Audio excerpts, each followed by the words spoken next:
kids have to feel like adults believe they can do it. Mm-hmm. And they have to feel that the adults enjoy them and enjoy having them there every day.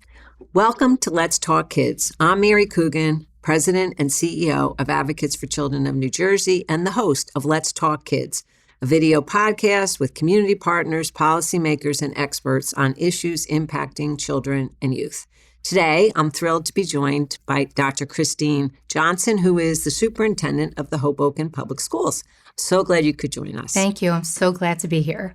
So I've read that based on a national scale developed by Stanford University researchers, and it's to, I guess, assess student achievement and growth, that the Hoboken Public Schools now rank number 1 in New Jersey in math and reading achievement, which is a significant accomplishment. And I totally applaud you and your colleagues. And I guess today, I hope we can learn how you did it.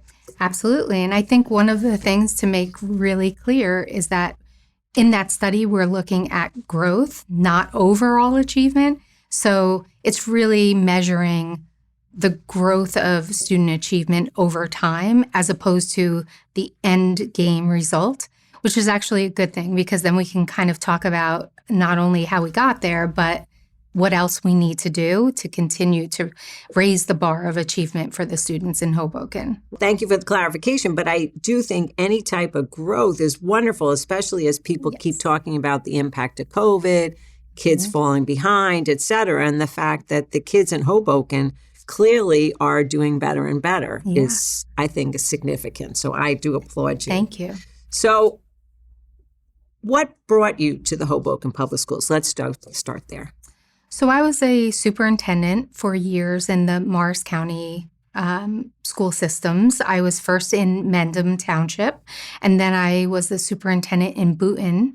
And I was teaching at the time also as an adjunct professor at Montclair State University.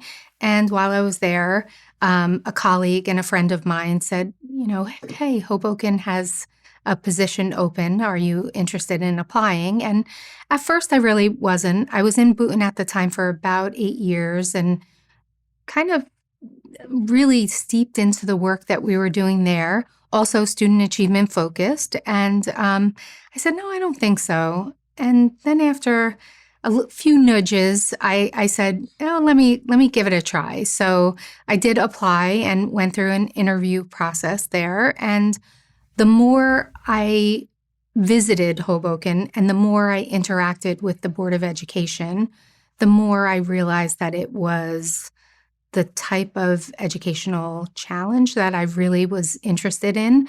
I knew that there were achievement gaps. I knew that there was a lot of work that had to be done. But most importantly, one of the things that I gleaned from the interview process was that it was a Board of Education that was kind of struggling at the time with identifying where it really wanted to go and how to get there.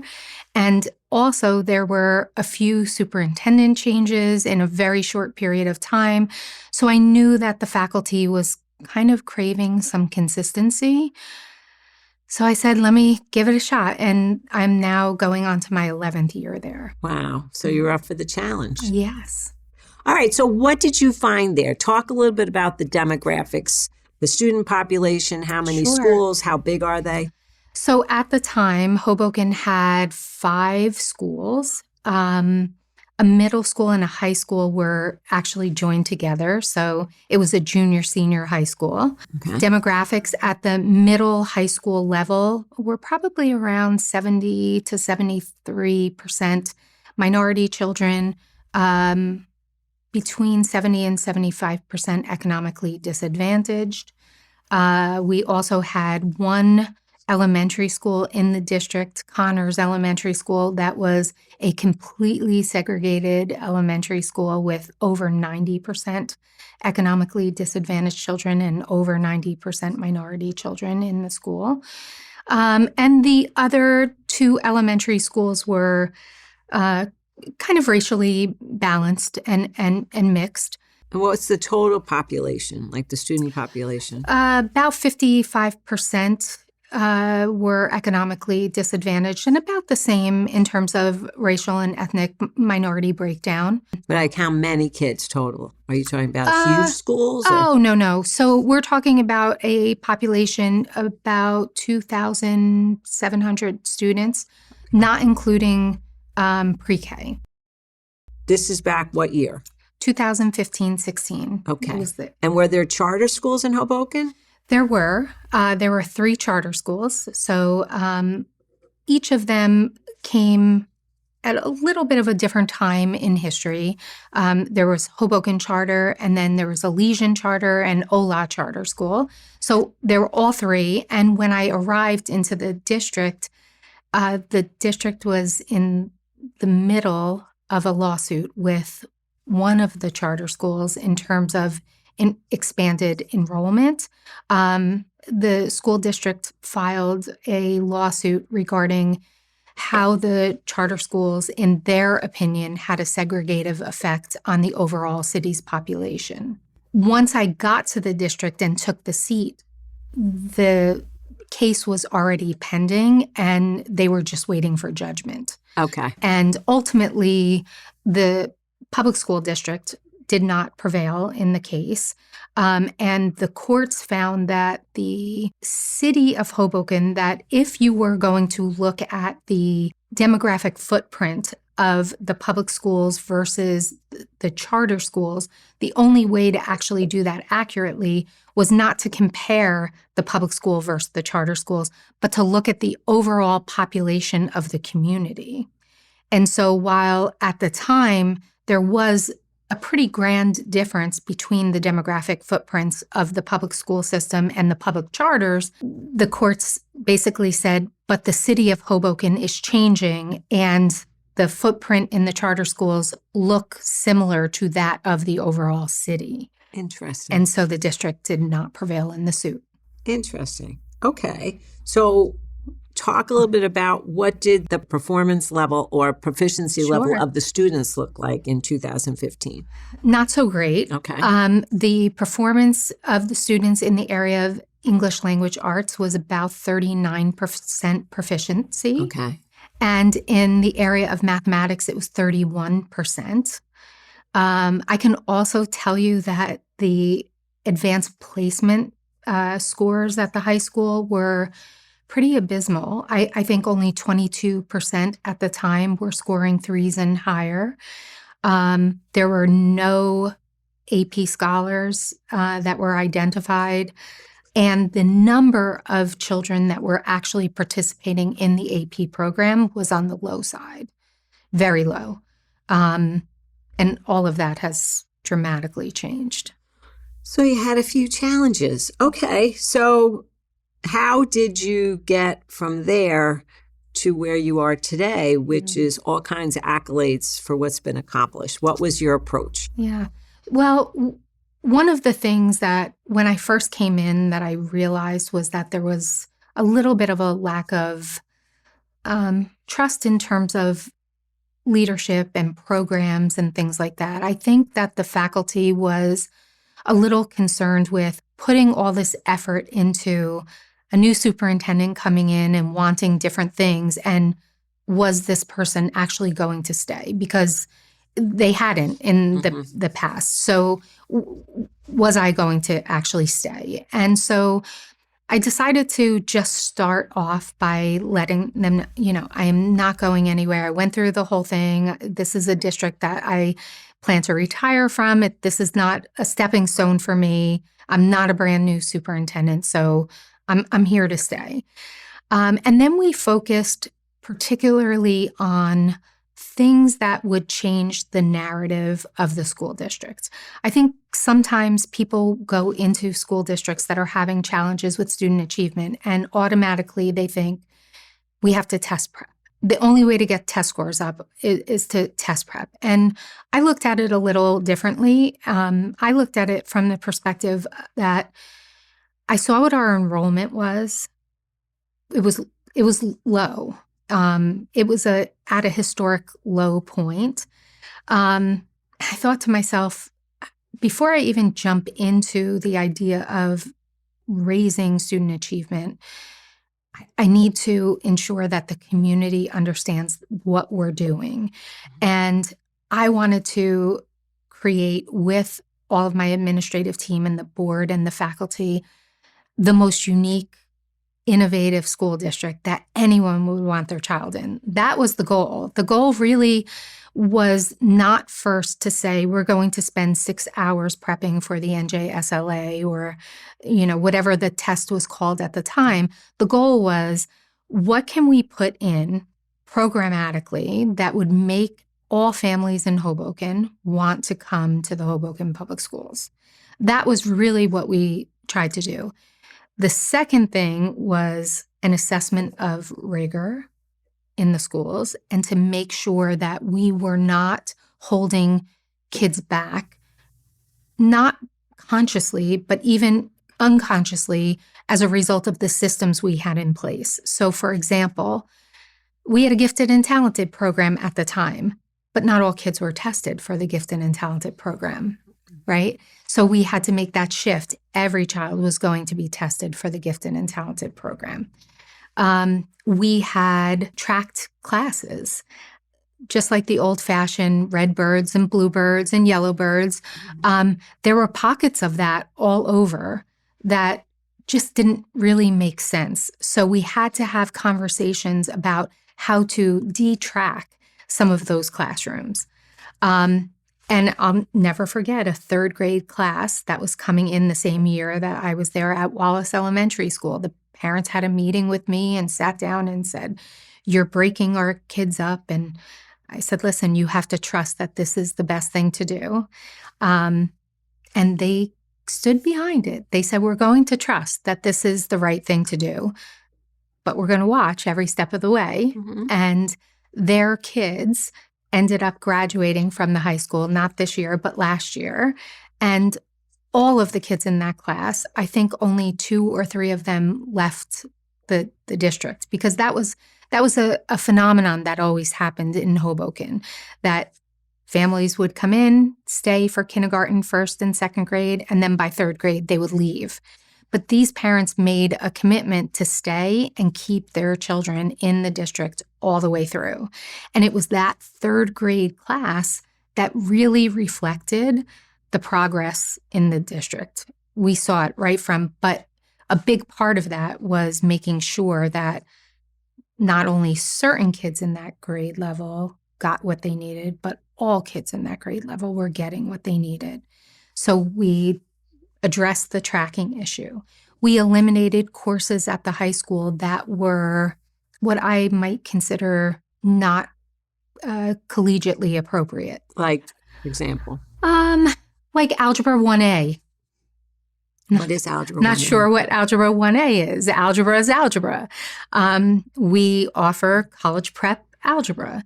And children that would like to pursue trade schools and the workforce still need college-level algebra. So we eliminated courses like that. We just really looked systemically at everything. We had an after-school program in 3 of our elementary schools. It was run differently. One of the elementary schools had the School of Ballet from New York City, and another elementary school had crayons and coloring sheets. The whole after-school program was not creating an equalized, enriching opportunity for all kids. So we standardized the after-school program and made it as great as we possibly could for every kid that wanted to participate. Things like that. We even looked at curriculum, and we said, why is our social studies curriculum being delivered with fidelity in one school, but in 2 of the other elementary schools, I don't see any evidence of it at all. So we began to systematize things until we got to a point where we are now in a bit of a period of a gradual release. And honestly, I think the faculty appreciated it because I think they looked at it as a sense of guidance for what was happening. Prior to that, it was a lot of Wild West kind of implementation. So we kind of put everyone on the same page and made sure that the faculty understood that it wasn't at all because we did not trust their professionalism or what they were trying to do as teachers, but it was really to ensure that every child was given the same opportunities, both inside the classroom during the day and after school. So what's your teacher turnover as you implemented all these changes? Very low. Very low. Yeah. So to your point, they appreciated some consistency and structure. Very low. And, we had a year or two where we saw some spikes. And I think everybody sees that. But for the most part, we really have low turnover. We also have a very robust candidate pool at all times. So while I think Hoboken is a place that younger individuals coming out of college are interested in getting to Hoboken, living in Hoboken, starting a career in Hoboken, that helps us for sure. But we really do not have a very challenging time finding candidates. I think part of that is because our teacher contracts are always fantastic. Our Board of Education has evolved into a it is the most functional Board of Ed that I have worked with. It's very committed to their work as advocates for children, and they appreciate the work of their faculty. And so it's reflected in the contract. And our teachers will tell you that they feel that. So that has really helped a lot. Did that evolve over the course of time, or did you come into a system where that existed? It evolved. It was beginning to change when I got there, and it has only gotten stronger and stronger over time. Our faculty and our students don't watch conflict among the faculty and the administration, or the administration and the board, or they watch groups of people who work together for the benefit of kids. We don't always agree on everything, but there isn't a grandstanding approach. There isn't a individualized agenda that we are all working on the same page. The arrows are going in the same direction to get to where we need to go. And everybody knows what those arrows are. It's very clear what they are in Hoboken. Cool. So what types of changes were made to let's start with the reading or language arts, to get that on track where kids have now seen an improvement and a growth in skills? So we did a few things. The first thing we did was we put in a system called Night Rights.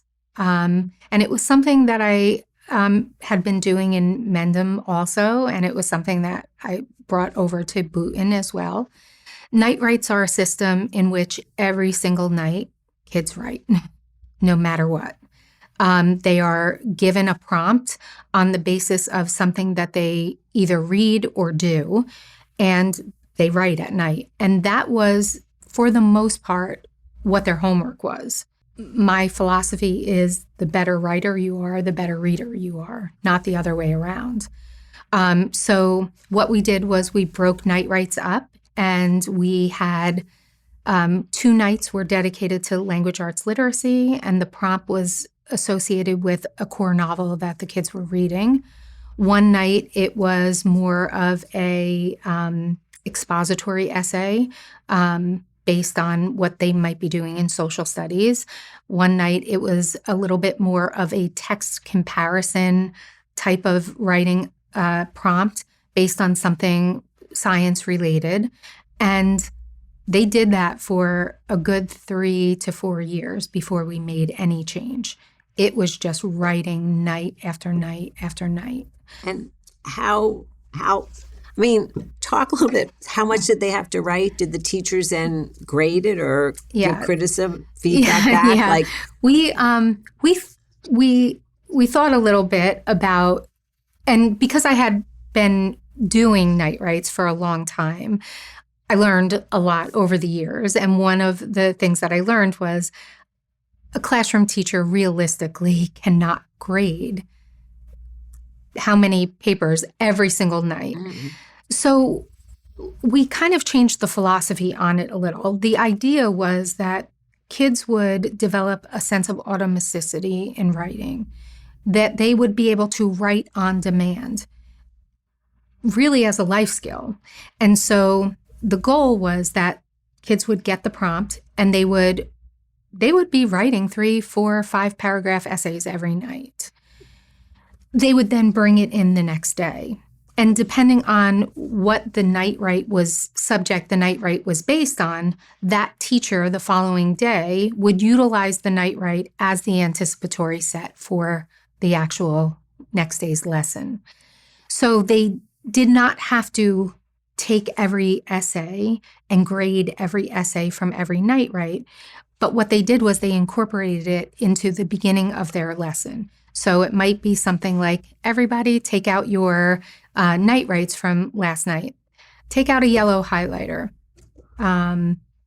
Today, what we're going to do is look at expressive language. Everywhere where you see an example of expressive language in your essay, highlight it in yellow. Then kids would be working on it. And then we would say something, or the teacher would say something like, take a pink highlighter and put a dot everywhere that you think expressive language could improve your essay. And they would. And so it became part of a teaching tool as opposed to just a grade. So we did that. We put in writing benchmarks where the kids 4 times a year would actually take an essay through its entire process, and we would benchmark all of the data on it. I mean, every single essay, we benchmarked the data. We anchored the papers to determine what was considered like a really effective essay to what was the essay that really needed the most help. And we anchored them so that we were able to use them with teachers so that they could learn how to better help give feedback to kids on improving their work. So let's say class of 15, 20 kids, there's 3 of us, myself included, who are at that lower end, who need that additional help. How does that teacher manage to help me and not hold the rest of the class back? So actually, that's such a great question, because that then became the big question, right? That became among teachers, wait a second, now what do? We have 4 children that are here, and we have 4 children that need help with this. We have 5 children that don't need any help with this essay. What do we do? So it's interesting because we were in a period of time where we were actually going through a contract negotiation with the teachers. And so one of the things that we put into place in the contract was something called common planning. So we were able to get teachers common planning time every single day together. So in the Hoboken Public School District, if you're a 3rd grade teacher, you have common planning with your 3rd grade colleagues every day during the same period, every single day. And what is that? What happens during common planning? It gives teachers the ability to sit and plan appropriately together based on data. So at a common planning meeting, you might see teachers sitting around a table, somewhat like this, with 1 day a week, a principal with them. 4 days a week, we allow them to lead their own common planning. The teachers will sit and they'll say, here are my 4 students that are really struggling with even developing a thesis statement or an introductory paragraph. And another teacher on the grade level says, I'm having that same problem. Together, let's come up with a lesson or a strategy that we can utilize. But then we took it one step further and we realized that, well, that's all great, but kids then need a common time to do that. So before anyone talked about tutoring during the school day or anything, we had embedded something called the ILP period, which is an individualized learning pathway. Every day, every child in the Hoboken Public School District up through 8th grade gets an individualized learning pathway period in which the teachers on the grade level during that same period have the ability to work with all kids on the grade level based on what they've learned in common planning. So during ILP, we utilize a reading specialist, we utilize intervention specialists, classroom teachers plan small group lessons. Our children that qualify for gifted and talented are challenged during that period. We actually originally called it challenge and support. And then we realized this really is more individualized than that. So what happens during that period is everybody gets what they need. So it's kind of a little tutoring, a little challenge, a gifted and talented program. Our ELL students receive ELL services during that period. ELL for English language learners during that period. And then what's really interesting is a class of, let's say, 20 children during an ILP period may only have 9 kids left in the classroom. So the teacher has the ability to work with just those 9 kids because the children who need gifted education go during that period. The children who need to work with a reading specialist go during that period. It almost desensitized the labeling of kids because everybody gets what they need during that period. And how the kids, I assume, responded because they started feeling like they were learning. Yeah. How'd the parents respond? Did they feel like some of their children might be getting inappropriately labeled? Actually, no, it was the opposite. They kind of felt as if the labeling was kind of being removed because, see, in the past, prior to ILP, and in most school districts, a gifted and talented child is pulled out during when? It could be any class. It could be during language arts. It could be during math. And the teacher says, okay, Johnny, Sally, Stephen, it's your time. And the gifted and talented teacher is waiting at the door and they leave. Or a child that needs basic skills instruction. When do they go for basic skills instruction? Well, it could be during math time, but they need math. So this provided the opportunity for every child to get in addition to, and we ensured that no one was being pulled out of core subject areas anymore for anything. And so we've reworked the schedule, added minutes to the school day, and we were able to get ILP in place. What, if any, were the barriers to trying to make all these changes? Because it sounds like there's a lot of moving parts, a lot of logistics. Time was a barrier for us, right? Because it was something we tried to explain to everybody. When I say we, I mean myself and my assistant superintendent and the rest of the cabinet and principals and teachers too, was that this was going to take time. And so if we put something in place like the ILP period, it was not going to make a change in 6 months. Mm-hmm. It probably wasn't even going to make a change in a year. It was going to take a little bit of time. So that was something we had to get people to really understand. We hold a lot of meetings with parents. We talk to parents a lot. So we didn't get a lot of pushback on a lot of the things we were doing. We would get things like, oh, I had to hold my kid down last night when they were doing their night rights as a joke because, no kid wants to write every single night. We just recently switched night rights to night reads. We actually, as a result of trying to get a little ahead of the AI curve, we shifted to night reads. And so now while the kids used to read things during class and do the writing prompt at night.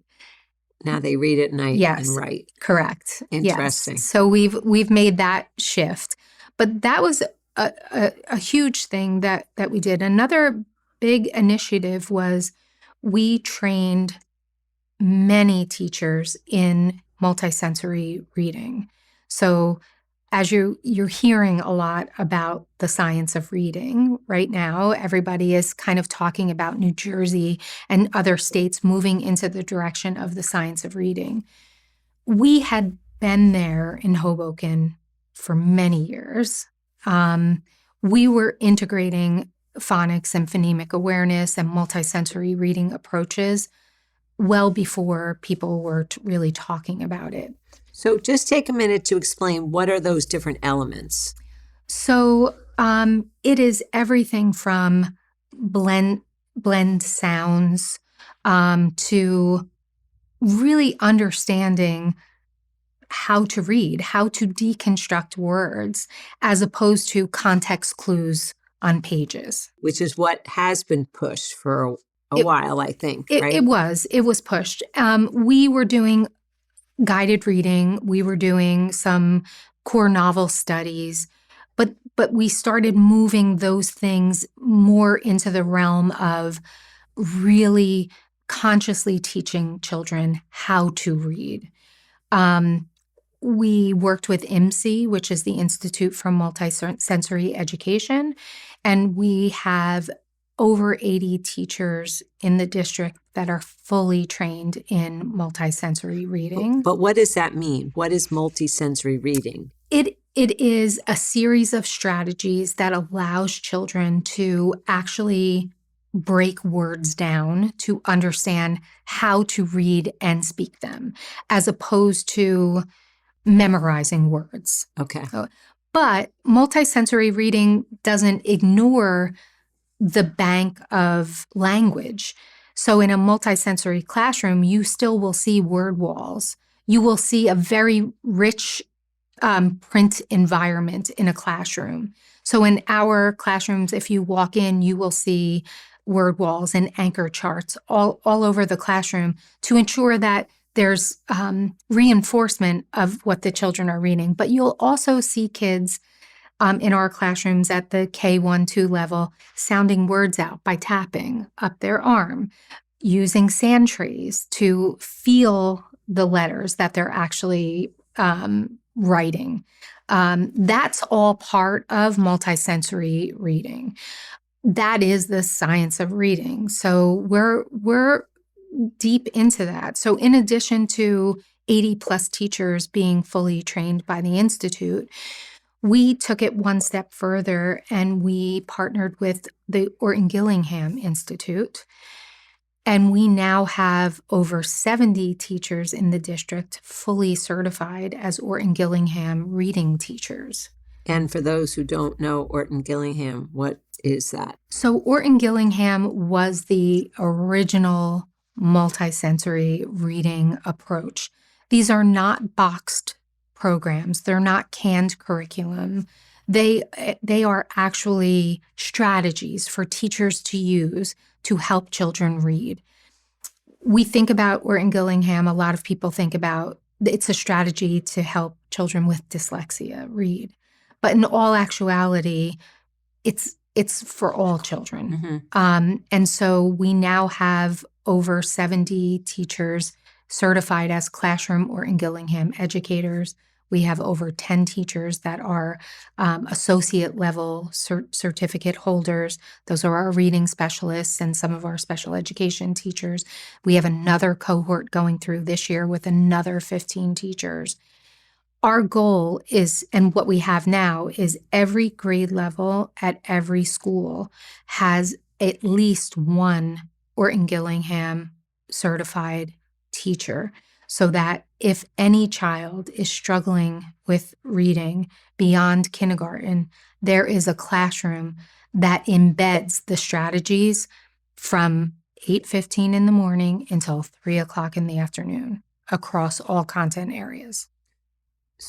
So what I'm taking from this, not being a teacher, is that all of your teachers or have learned multiple strategies, and given the fact that every kid is different, the idea is they can actually identify maybe what's causing that child to still struggle 100%. and then pull from Yes. a whole bunch It's of a things. toolbox. They just decide, Yes. well, I'm going to use this strategy. And if this doesn't work, I'm going to use that strategy. And if that doesn't work, I'll ask my colleague to try something else. Correct. Okay. Yeah.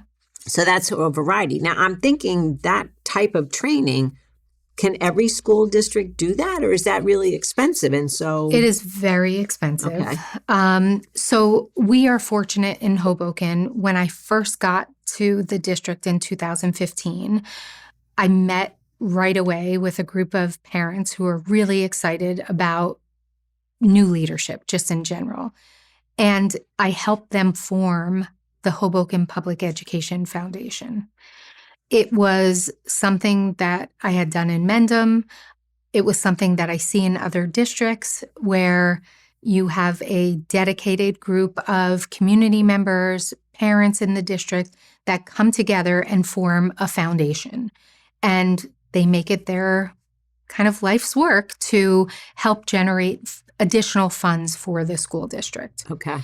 So the Hoboken Public Education Foundation started in 2015-16, and since then has generated hundreds of thousands of dollars. They've done everything from close the gap with one-to-one devices during COVID to covering the cost of much of our training for teachers. That's really wonderful. So it's maybe a more elaborate PTA, PTO that's maybe not just focused on some sporting event, but Correct. really looking at overall academics. And they're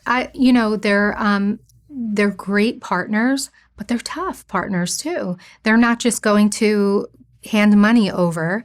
They want to see the data. They want to know if there's evidence. They have funded so many things, including the Orton Gillingham training. They have funded things like National Equity Lab courses at the high school, where our students at the high school are taking dual enrollment, collegiate credit-oriented courses. They fund much of that.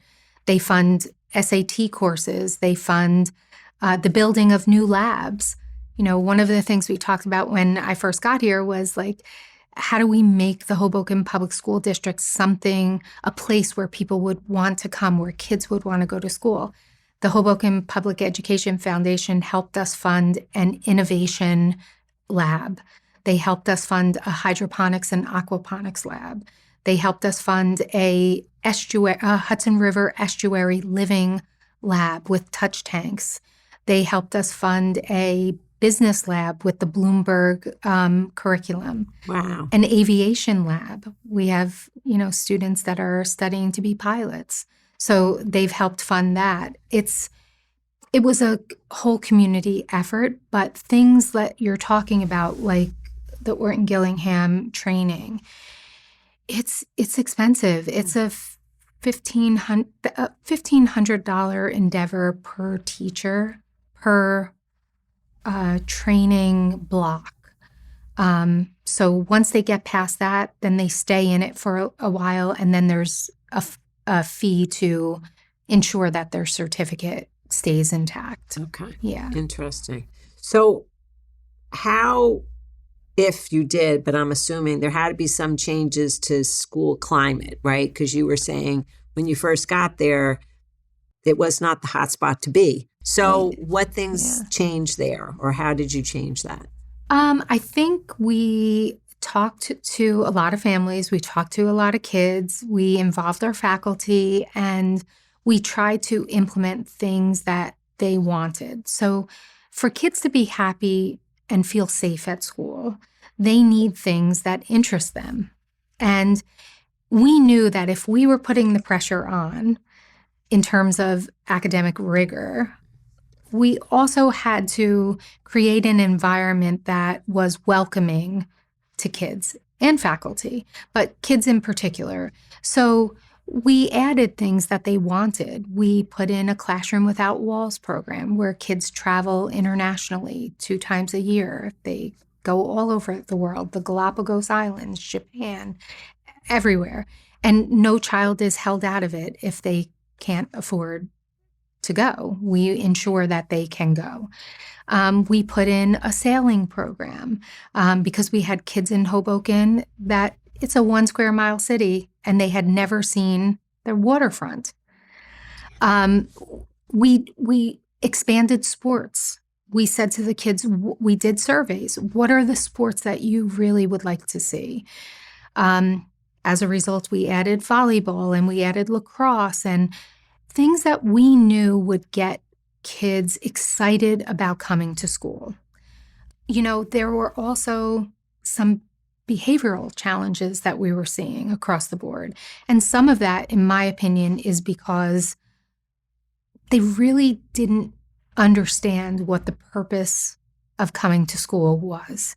And for me and for my administrative team, we kept honing in on the fact that coming to school is about kind of growing, not only academically, but emotionally and socially. And it's a place to come and feel every day like you have the ability to grow a little bit every day.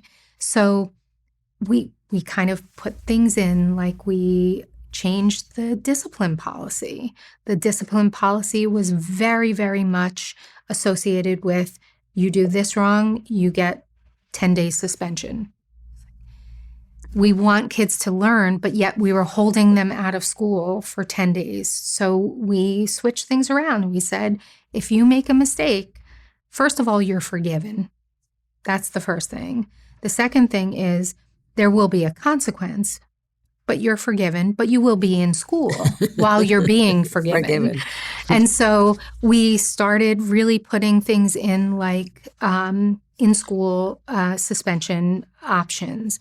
We began holding circles, like Socratic circles with kids that were having some challenges, talking through it. And once they started to realize that we were viewing them as people who were just in the journey of becoming an adult, they started to respond differently. And I think our faculty started approaching kids differently. The philosophy became, how are children doing? If children are doing well, then everything is okay. But if kids are not doing well, then we have a problem with the overall system.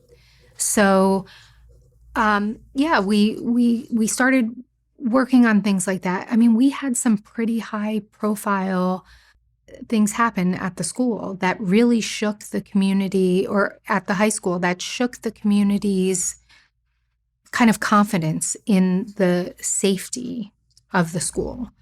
And as a result of that, we really had to take it and take control over that. And we did. And I think we've spoken a little bit about this before. We really have a very low HIB rate. Our harassment, intimidation, and bullying rates are extremely low in the district. Our disciplinary consequences that result in suspensions are rare to virtually none. The kids view school as a place to better themselves emotionally and socially, and the academics are non-negotiable. Okay. Well, I know your school performance report looks exceptional, right? Because I think there are very few discipline issues. Yes. But also, I want to say your chronic absenteeism is non-existent. So, I mean, for those listening today, in New Jersey anyway, chronic absenteeism is missing 10% of school. And I know in New Jersey, according to our Kids Count data, over 60% of New Jersey schools have a chronic absenteeism problem. And we're down to about 8.5%, and that's still too high for us. Therefore, there's no plan required. It means the state recognizes you're doing something correct, right? Yeah. I mean, that's, to me, that's a significant Right. Right. accomplishment in and of itself, based on just other data I've seen. So let's take all this together and say, all right, so now we're in, I guess the Stanford work is what, 2022 to 2025? Correct. Right.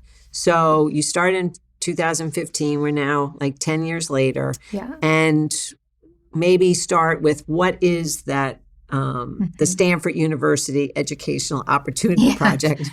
So it is an opportunity for Stanford to capture progress or growth rates, percentages across all school districts in every state, to be able to find outliers of performance for best practice. Okay. And as a result of that, they do highlight some districts. We're fortunate. Our neighbors, Union City, has been highlighted in that for their performance.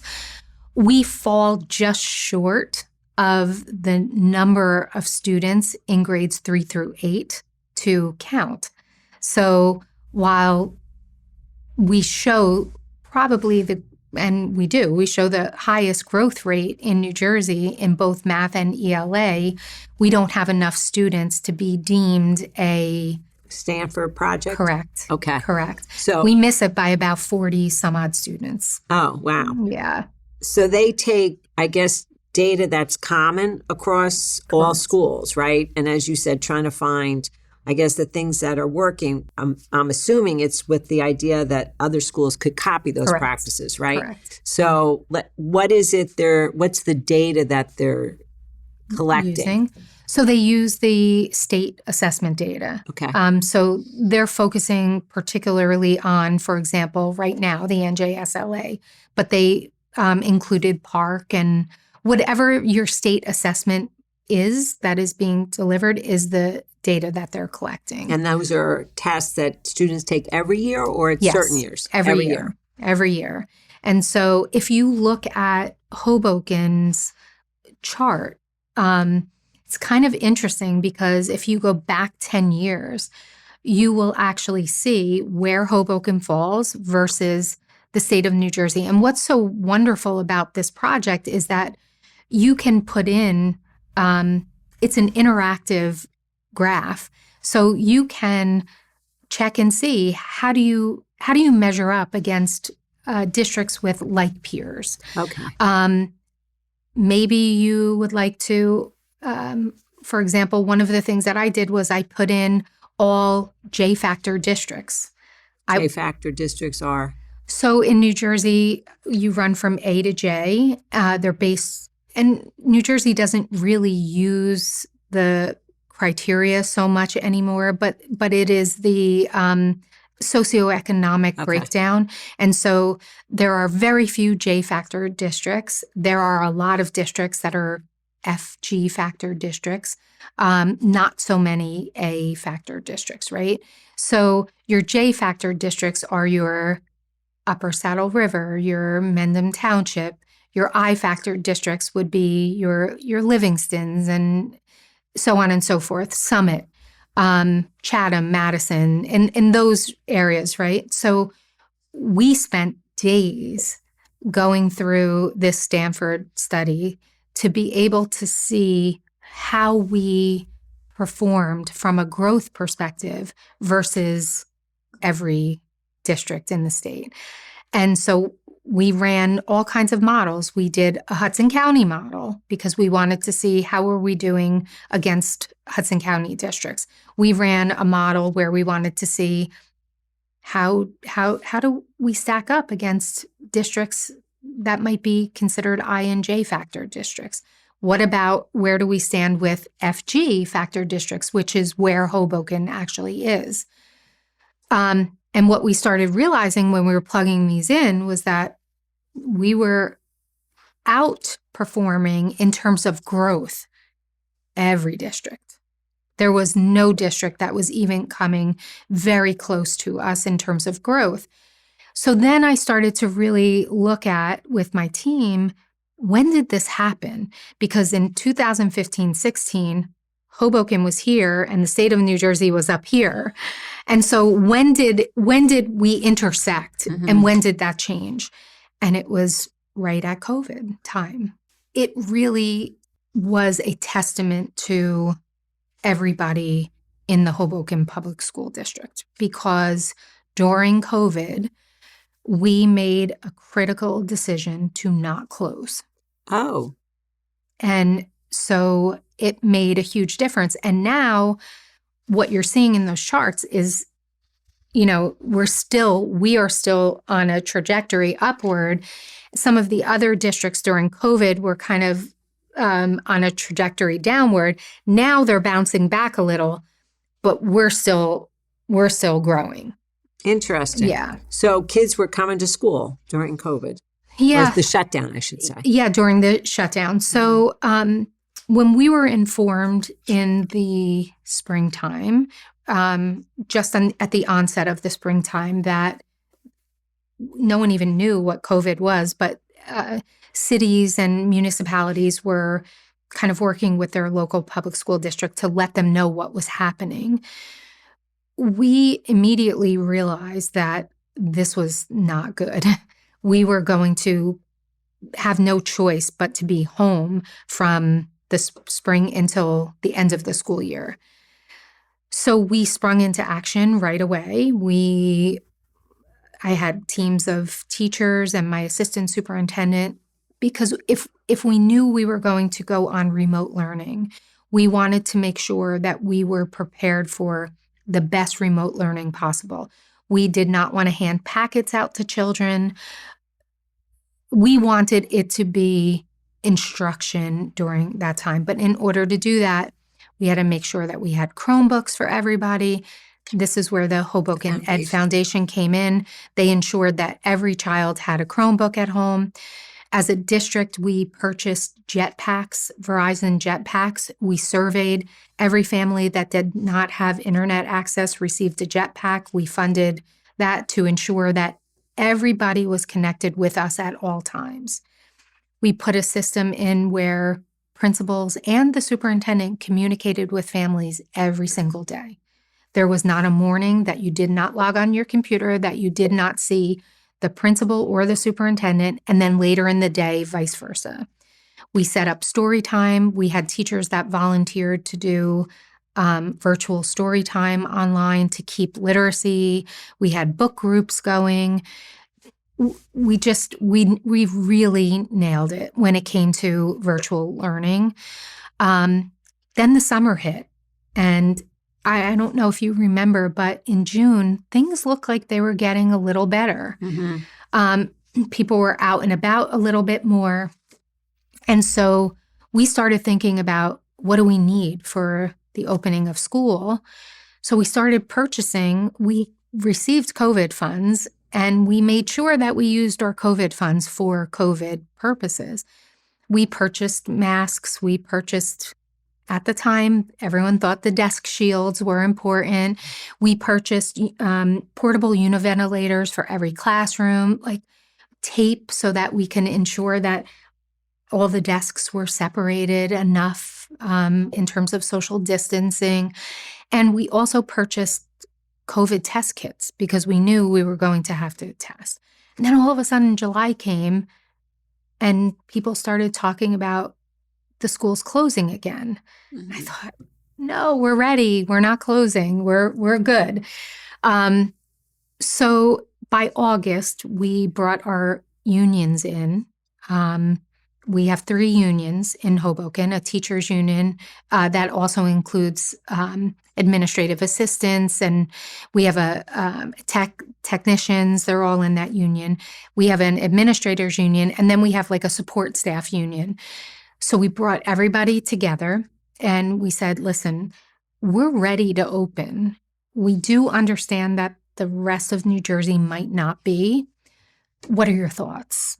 And so we had Board of Education members around the table, and there was a little trepidation, but we said, look, come with us. We'll do a tour of every school. We're going to give clipboards to everyone with sheets. Anywhere that if there's anything you feel uncomfortable with, let us know. And we promise you we will fix it or address it before we open. So they agreed, and they went from classroom to classroom, gymnasium to gymnasium, cafeteria to cafeteria, and looked at everything from, vents to, we brought a company in to clean all the vents. We were ready to go. And then the end of August came, and it was kind of like, are we really doing this? And we said, yes, we are. And I said, but look, I do not want to be the district that does something like this if I have people that are really uncomfortable. So I took a couple steps back, and my central office team, I said, you know what? Why don't we do this? Let's put a survey out to all families and to all teachers, faculty, and give them the choice. We can operate two different systems. There's no reason we can't do that. So interestingly, somehow it was all the stars were aligned, and we had 60% of families that wanted to send their children back to school. And we had 60% of teachers and paraprofessionals that agreed to come back full-time in person without a truncated day, full day, 5 days a week, no split time, the whole thing. So we took the 40% and the 40%, and we created a system for them for virtual learning, and the 60% came in school.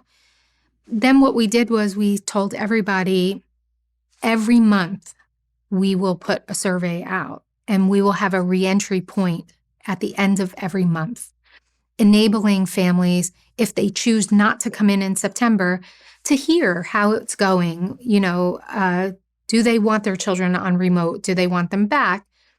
So then October came, and we had more come back. Then November came, and more. And by the winter break, and by the time we came back in January, we were up to over 90% back. Wow. And so as a result of that, I really think that made a humongous difference, because the kids there was no downtime. And even the children who were on remote learning were on a system and a plan where they weren't just sitting home with a folder of work. They were interacting with their teacher online. They were in a legitimate virtual classroom. But like I said, by January, we brought everyone back. We still ran like sporting events. We still ran clinics. We were so careful.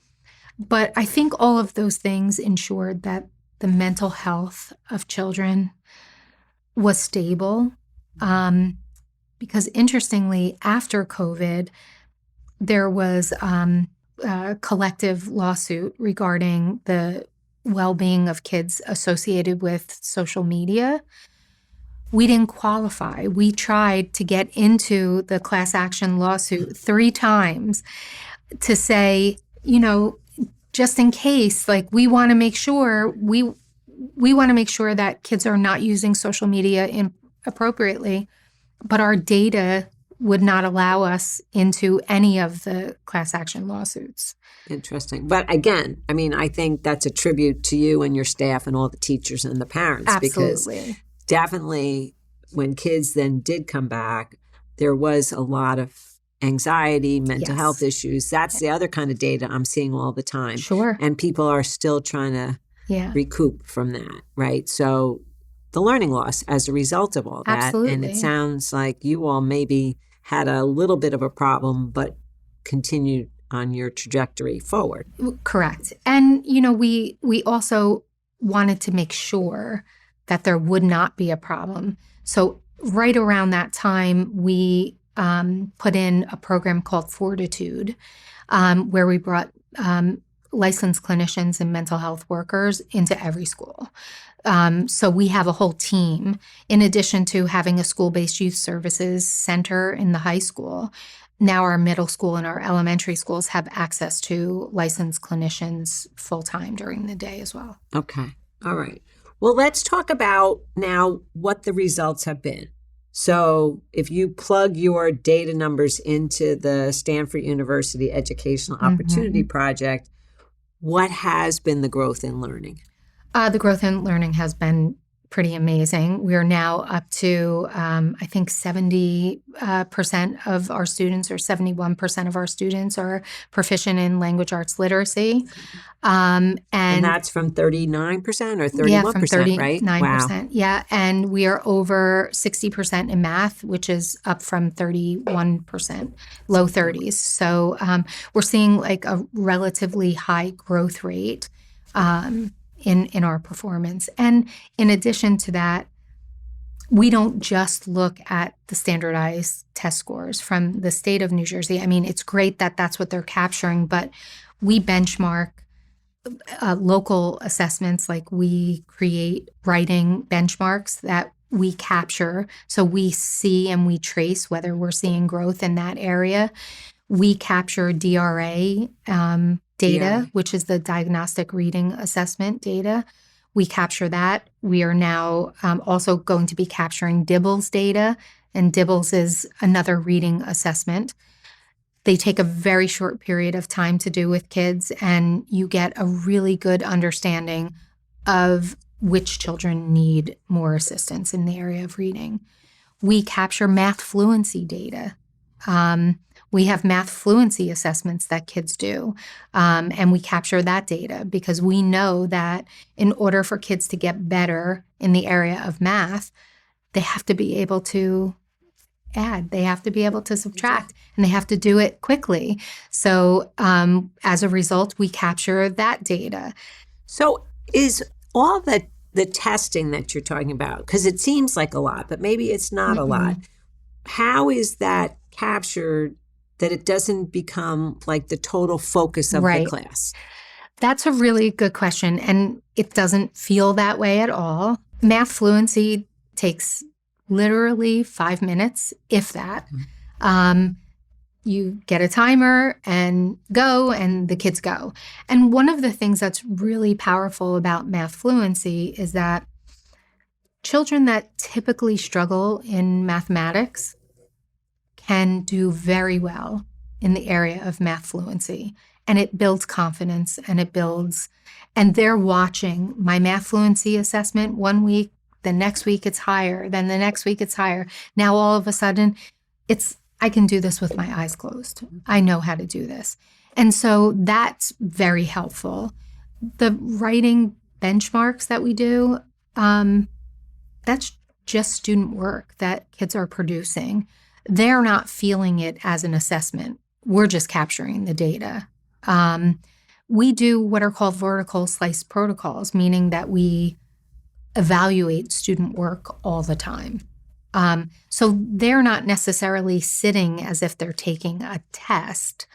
We're just capturing the data once it's scored. Okay. It's almost as if it's an assignment. Okay. Because, I mean, I hear that people get very concerned. Yeah. There's so much pressure, just more anxiety. Maybe the child chokes and doesn't do well. Right. So what you're saying is just like a continuous look at that. Yeah. What about some other things? I know early on you said really there were no AP students, right? Yeah. So do you have AP students now? Yeah. So we have, this year we administered, we have a high school of 713 students. We administered 856 AP exams this year. Wow. We have risen from 0 AP scholars to over 163 scholars in 2024-25 as a result of their hard work. We went from 22% scoring 3s or higher in 2015-16. We are now at 85% scoring 3 or higher on the AP exams. That's terrific. Yeah. And that's, I mean, to me, that's terrific for the teachers, but it's also terrific for the kids. Absolutely. Right? Yeah. They go, oh, I could do this. And they also have the ability, and depending on the schools that they're applying to potentially have college credits covered as a result of those AP tests. Speaking of college, any change in your SAT scores? Yes, SAT scores have gone up. Not only our SATs, but our PSAT scores have gone up. One of the things we did when I first came was we ensured that every child takes the PSATs from ninth grade on every year. So we cover the cost of the PSATs. One of the things we were noticing was that when they were taking the SATs as juniors, and sometimes in the fall of only their senior year, they had never seen the test before. And we also weren't capturing any potential merit scholars. So now kids come to Hoboken High School in ninth grade, they take the PSATs. In 10th grade, they take the PSATs. And then in 11th, they take it as well. Right. And that relieves anxiety, right? Exactly. For kids choking. Yeah. So overall, there's a lot of different things. Were there any other structural things or strategies or protocols that we haven't talked about that got implemented over this time that you think might have also contributed to the success you're seeing today? I actually think the district's strategic plan was very powerful. So we had a strategic plan that had a vision and a mission and some goals. When I first got into the district, we created this plan. The second iteration of that plan became more sophisticated, meaning that the goals were not just words. They became metrics for what we were looking to assess and what we needed to do better or what we knew we were doing really well.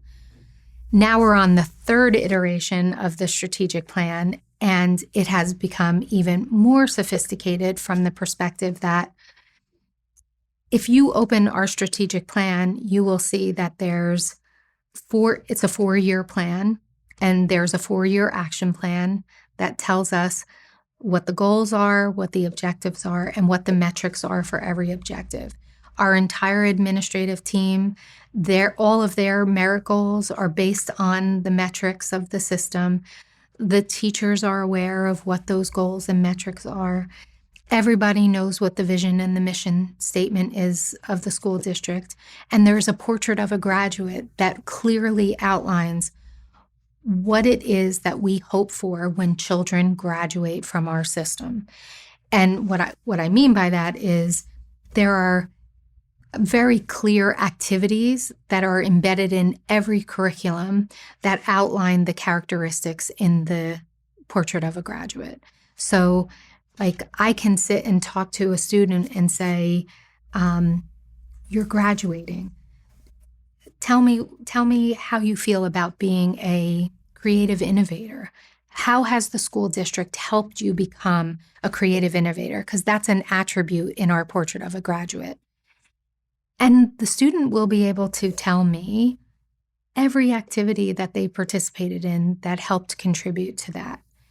Being a globally and culturally responsive citizen. What does that actually mean?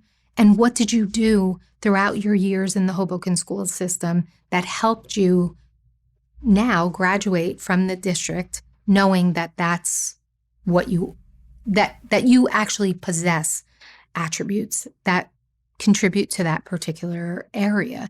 And they'll be able to tell you that. That's the reason why all of our programs, all of our curriculum is attached to that strategic plan. And when I said earlier, all the arrows are pointing in the same direction, although it may seem like a lot of things were done, there's really only 5 or 6 things that we did that made all of this happen. One, we trained teachers well, right? We trained them in strategies for literacy. We also trained them in instructional effectiveness. That's all we train in. We don't have 50 workshops that people are going out to all the time. We train in 2 areas, and that is how to be the best practitioner in the classroom and also how to teach kids to read. Okay. Those are two areas. So teacher training was one thing. Putting innovative programs in wasn't another thing that we did. Creating a strategic plan that really guides everything that we do, we did that. Making sure that we had supports in place for kids at all times. Guidance counselors, Right? One of the statistics shows that, right, there's high schools in particular, like guidance counselors are servicing 400 plus kids in schools. That's Impossible. impossible, right? So what did we do? Yes, we spent the money, and yes, maybe from a taxpayer perspective, it's hard to live with, but we have guidance counselors dedicated to every grade level, particularly at the high school, because if we only had 2 guidance counselors or we only had 3, now we have 4 guidance counselors and we have a director of guidance. It is such a critical area for kids. And we have our school-based youth services and the mental health services for kids. All of those things really helped round out why I think we got to where we got. And the last thing is that we systematized our approach. And this is where I see it doesn't happen in a lot of places. You can go into every single school and every single classroom will feel different. We want teachers to have their own personality. We want them to do creative things. And it's okay if the kids are sewing a map of the United States in order to learn something, and in another classroom, they're baking a cake. The goal, though, is to be creative, but the basis of it is that it's the same objective. And that has ensured consistency across the district. So we will scaffold those objectives. We will make those objectives creative in a lot of different ways, but the non-negotiable is the objective. And that's one of the most difficult things, I think. Like, we've had districts come to visit us regarding literacy. And the one thing we hear frequently is, isn't there a lot of resistance? How do you get everybody to do that? And for us, it's just part of the district culture now, is that everybody understands that we have to be rowing in the same direction. You know, our boats can look a little different, but we have to be rowing in the same direction. And so that's kind of what we did. And we have a relentless effort when it comes to kids who are struggling.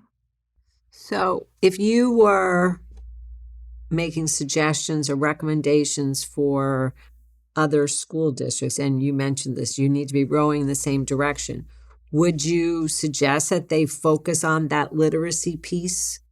Yeah, first? I would suggest they focus on the literacy piece and also ensuring that curriculum is being implemented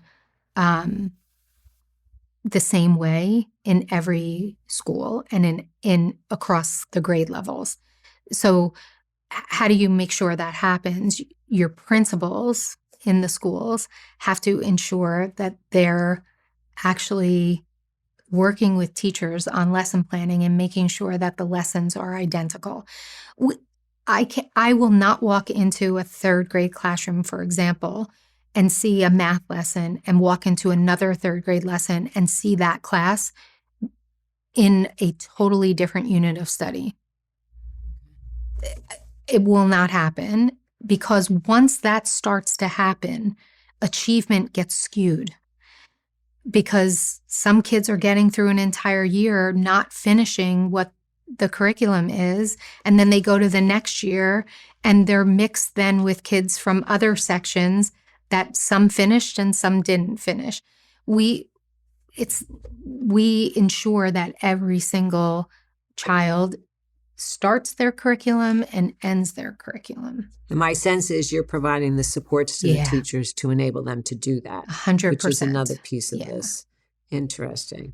And I guess the last thing I would say, it sounds like the school climate, or whatever you want to call it, but the social emotional learning of kids, that is also a critical piece of all this. Yeah, right? It really is. They have to want to come to school. You know, we talk about attendance and we talk about, you know, even effort being at school. Kids have to feel like adults believe they can do it. Mm-hmm. And they have to feel that the adults enjoy them and enjoy having them there every day. In Hoboken, our adults across the board feel that way about kids. They really do. And so as a result, I think that if you do have an anomaly where you have a child who's struggling with attendance or a family who's struggling with attendance, part of our overall culture is not to get on the phone right away and say to the truancy court, here we come. Mm-hmm. Our first step is to visit the family. The second step is to have the family in. The third step is to repeat having the family in and saying, what else can we do to help? It is not until we get to a point where it's really having an impact on a child that the accountability comes into it is happening all along before we get to a point where we have to take a family to truancy court. And that will happen once in a while. It will, but Sure. it's definitely becoming less of a task in the district. No, I'm sure these things do, right? It and happens. There can be all kinds of reasons for it, but it just sounds as if there's a whole, as you call it, the culture of the district. It's making a difference. People are buying into it because they see it working. Yeah. And I really thank you for sharing all this. And I guess I'm looking forward to seeing the movie. We have a lot of work left to do. We definitely do. And like I said earlier, now we're into really looking at the 30% of kids who are not yet achieving. Once we get there, then we'll feel like our work is done, but we're not there yet. Well, thank you for all you do. Thank you to your staff, especially. Yes. And all the students and the parents, right, who help contribute to this. Any final thoughts that you want to say, or do you think we've covered most of it? I think we've covered everything. I think if all educators just understood that the secret sauce is believing that kids can be successful in some way, shape, or form, whether it be in small increments of growth or in, large increments of academic achievement in one fell swoop. If we just believe that kids can do it, they will rise to the occasion. Mm-hmm. And you create a culture of celebration and celebration when there are successes. That's really what makes districts I totally get agree to with where you. they need to go. Well, Dr. Johnson, thank you so much for joining us. It's been a pleasure talking to you, and I'm so glad we met. Thank you. Me as well. Thank you so much. Thank you so much for watching. Visit the description to find out more information about today's conversation. Be sure to leave a like, subscribe, and hit the bell if you enjoyed the video and want to be updated when our newest interviews are released.